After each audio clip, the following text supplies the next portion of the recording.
Hello guys, this is Ravinder Negi and you're watching System Knowledge। तो मैं आज आपसे बात करने वाला हूँ एक रैम के बारे में। रैम हमारे 4 तरीके की रैम होती है DDR1, DDR2, DDR3, DDR4 जो लेटेस्ट चला हुआ आजकल DDR4 चला हुआ है। और जो मैं जिस रैम की मैं आज बात करने वाला हूँ वो है DDR2।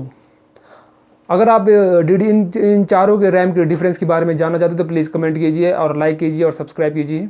मैंने एक रैम परचेज़ किया हुआ है हाइनेक्स का, ये फ्लिपकार्ट से मैंने ऑनलाइन ऑर्डर किया, अभी पिछले हफ्ते ऑर्डर किया, मैंने इसको अभी तक खोला नहीं है। इसको इसमें अपने पीसी में इंस्टॉल करूँगा तो मैं आपको बताऊँगा किस तरीके से इंस्टॉल करते हैं। वैसे लोगों को पता होगा कि किस तरीके से इसको इंस्टॉल करते हैं, सबको पता था। आज की डेट में ऐसा कुछ नहीं, किसी को पता नहीं था। फिर भी मैं आपको दिखाऊँगा किस तरीके से आपने इसको इंस्टॉल करना है और किस तरीके से आपने इसकी मेमोरी चेक करनी है। तो फिर मैं इसको इंस्टॉल करता हूँ और फिर मैं आपको बताऊँगा जो मेरी पहले रैम थी वो कितनी थी और जो अब होने वाली है वो कितनी है और ये किस तरीके से काम करता है।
दोस्तों बस आज के लिए इतना ही, मिलते हैं अगली वीडियो में कुछ नई चीज़ों के साथ। और अगर आपको ये वीडियो पसंद आए तो प्लीज़ लाइक कीजिए, कमेंट कीजिए और अपने दोस्तों के साथ शेयर कीजिए और सब्सक्राइब करना तो कतई ना भूलिए।